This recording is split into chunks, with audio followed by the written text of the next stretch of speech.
안녕하세요. 자, 오늘은 제가 이제 바로 여기 앞에다가 3억 2천 이렇게 띄워 놨습니다. 제가 이제 그전에 한 여기 보면 제가 거래한 거 밑에 2020년 5월 1일 뭐 1억 8,200, 이게 제가 거래를 한 금액이에요. 이거 제가 산 거거든요. 그 뒤로는 이제 거래가 없더라고요. 거래가 없는데 지금 현재 이제 시세로 이제 한 3억 2천 정도 간다 이렇게 올라와 있어요. 불과 이제 지금 사실은 어떻게 보면 2 년이 안 된, 채 2 년이 안 된 거죠. 제가 왜 이런 것들을 하기 시작했냐면 저는 정말 진정한 노동의 대가를 바라고 살았어요.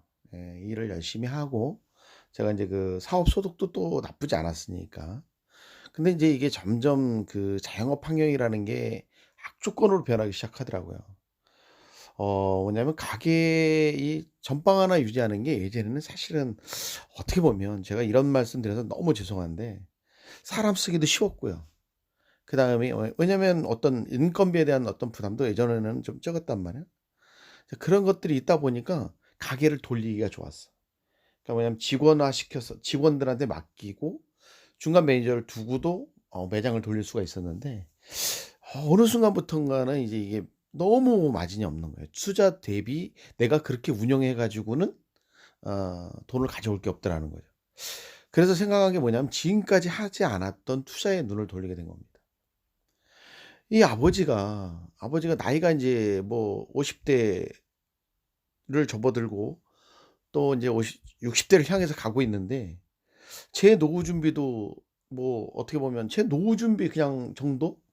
요것밖에 안 되는 것 같은 느낌인 거야. 나중에 아이들한테 뭐 좀 '내가 아버지로서의 어떤 그 비빌 언덕이 돼 준다.' 뭐 이런 느낌이 되어 주고 싶었는데, 그래도 뭐 나중에 정말 아이들이 뭔가 실패를 했을 때 그래도 그냥 걔네들이 어깨를 그냥 나한테 기댈 수 있는 정도는 돼야 되지 않느냐. 뭐 이런 생각을 하다 보니까 정말 저도 뭐 1 가구 2 주택 뭐 3 주택 이런 거에 대한 그 좀 약간 부정적인 생각을 갖고 있던 사람이에요.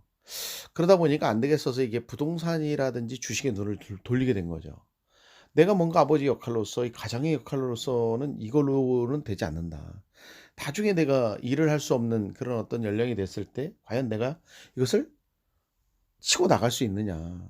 그때는 정말 어떻게 보면 그냥 반포기 상태로 사는 거 아닙니까? 하고 싶은 의욕이 있다고 해서 되는 것도 아니고, 한다고 해서 또 뭐 내가 다시 또 한번 실패하고 다시 팔을 뒤집고 갈 수 있는 상황도 아니고, 하다 보니까 대한민국 사회에서 가장 안정적으로 내 자산을 불려나갈 수 있는 도로 또 눈을 돌리게 되더라는 거죠. 이 아버지라는 게 어떤 세상의 어떤 뭐 정의하고 여기에만 우리가 지향하면서 살 수는 없더라는 거예요.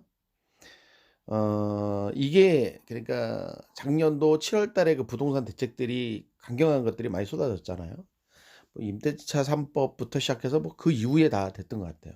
근데 저는 이거를 3 월부터 제가 임장을 다녀 가지고 3월 달에 아마 이미 계약금을 걸고 제가 시작을 했던 거예요. 뭐냐면 재건축 재개발을 노린 거죠. 제가 이 집을 가지고 가는 것도 중요하지만 나중에 이게 아이들한테 좋은 영향을 미치기 위해서는 좀 시간이 좀 있으니까, 또 저는 제가 사는 집이 있고 그랬을 때 인제 그런 부분이라든지 또 뭐 또 다른 경우에는 뭐 제가 그 집이 또 하나 있게 되면 이거를 나중에 인제 뭐 주택연금이라든지 이런 곳으로 전환할 때도 굉장히 또 '내가 마음이 편해지지 않을까?' 뭐 이런 생각이 들었던 거예요. 여기다가 이렇게 투자를 하고 지금 1년 좀 뭐 반이 좀 넘고 나서 이게 지금은 사실은 시세가 좀 더 지금 더 올라가고 있는 상황이거든요. 옆에 거랑 비교를 해 본다면. 늦게 지금 이게 어떻게 보면 됐어요. 제가 이야기하고 싶은 것은 뭐냐면 어 우리가 너무 이렇게 한 곳에만 얽매여서 볼 것은 아니다라는 거지.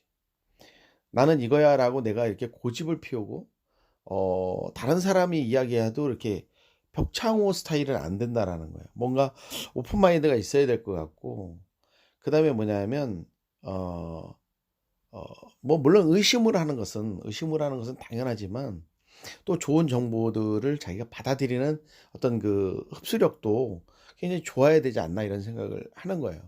제가 만약에 이런 것들을 정말 30대 때 깨우쳤다면 저는 그때 당시에 정말 많은 돈들을 벌고 있었거든요. 그 돈을 너무 쉽게 벌면서 돈도 또 쉽게 또 잃어버리게 되더라고요. 그게 뭐 물론 잃어버릴 때도 이제 다음에 또 제가 이런 얘기를 좀 드리겠지만 잃어버리는 것도 이게 어떻게 잃어버려야 내가 진짜 불행을 껴안지 않고 살 수 있는 방법이 있어요. 그런 것들도 좀 뭔가 내가 어떻게 조율해 놔야 되는지가 있거든요. 예 최저 마지선이라는 게 있잖아. 이게 딱 내가 선을 긋고 여기서는 밀리면 우리 가족에게 경제적인 영향을 미치기 때문에 그 뒤로는 가지 않도록 하면서 사업을 진행을 하는 거죠. 이게 소인배 스타일이에요. 우리는 막 다 걸고 막 올인하고 하는 습관은 없습니다. 굉장히 분산도 시키고 그다음에 우리는 아그 워게임을 많이 해 봐요, 워게임을. 이렇게 내가 이렇게 투입했을 때 또 이게 1 단계에서는 어떤 현상이 벌어질까? 그다음에 내가 예측하지 못하는 상황은 어떤 것이 있을까? 그럼 이렇게 됐을 때 최악의 상태는 뭘까? 최악의 상태가 왔을 때 나는 과연 대처할 수 있느냐? 그다음에 또 최악의 상태가 왔을 때 내 가족들한테 영향은 경제적으로나 뭐 이런 어떤 정신적인 충격을 주지 않겠느냐? 뭐 이런 것들을 고민을 하는 거죠. 그런 것들을 제가 볼 때는 제대하고 30대 때부터 계속 했던 것 같아요. 그리고 나를 어떻게든지 희생시켜서라도 좀 풍요로운 어떻게 보면 '우리 가정을 좀 만들고 싶다.' 뭐 이런 생각을 하면서 일을 정말 체력전으로 했던 것 같아요, 체력전으로. 정말 열심히 살았던 것 같습니다. 그러나 이제 그 사회의 어떤 그 벽 그런 것들을 그 사람으로부터의 어떤 배신 이런 것들을 자꾸 느끼게 되고 받으면서 저 또한 또 다른 사람들한테 좀 상처를 주게 되고 뭐 이런 것들이 번복되다 보니까 한 20 년이 금방 흘러버렸어요. 그러고 나니까 인제 뭐냐면 손에 쥐어지는 것들이 별로 없더라는 거지. 그래서 인제 생각한 것이 제가 저번에도 말씀드렸던 어떤 그런 주식에 대한 투자 또 이 부동산에 대한 어떤 투자 이런 것들을 조금씩 눈을 뜨고 하기 시작했던 거 준비를 해 나가는 거죠. 왜? 나의 노후의 준비이자 내 노후 준비가 곧 우리 아이들에게도 인제 쪼끔 나중에 차후에 어 좀 도움이 되지 않을까라는 차원 뭐 이런 차원에서 준비를 하게 됐습니다. 이런 것들을 제가 인제 보여 드리는 이유는 저 또한 마찬가지 아무것도 모르는 상태에서 지속적인 관심과 갖고 싶다라는 막연한 욕심에서 시작이 된 거잖아요. 막연한 생각에서 조금 더 뭐 '어떻게 하면 안전하게 이것을 내가 내 것으로 만드느냐. 그리고 이것들을 어떻게 하면 더 경제적으로 확대시켜 나가느냐.' 뭐 이런 것들을 저 나름대로도 고민을 한 거예요. 그러다 보니까 요런 것들이 하나 만들어졌다라는 거. 지금 2 년이 채 되지 않은 상황에서 이런 것들이 만들어졌고요. 또 다른 것들을 제가 이제 준비하고 만들어 가고 있는데 장기적으로 보는 거죠, 장기적으로. 저는 좀 어떻게 보면 어 해박한 지식을 가지고 있고 뭐 주식이든 뭐든 단타로 치고 빠질 때는 그 정확한 룰들을 많이 알아야 되잖아요. 근데 저는 그렇게 룰을 많이 아는 사람이 아니란 말이에요. 평범한 사람이라는 거죠. 그러니까 이런 부동산 같은 경우에도 기본적인 것들만 좀 알고 투자를 한 거예요. 이게 결정적으로 뭐냐면 이 집은 아파트를 구입할 때 요건 다음에 얘기하도록 하겠습니다, 시간이 지나서.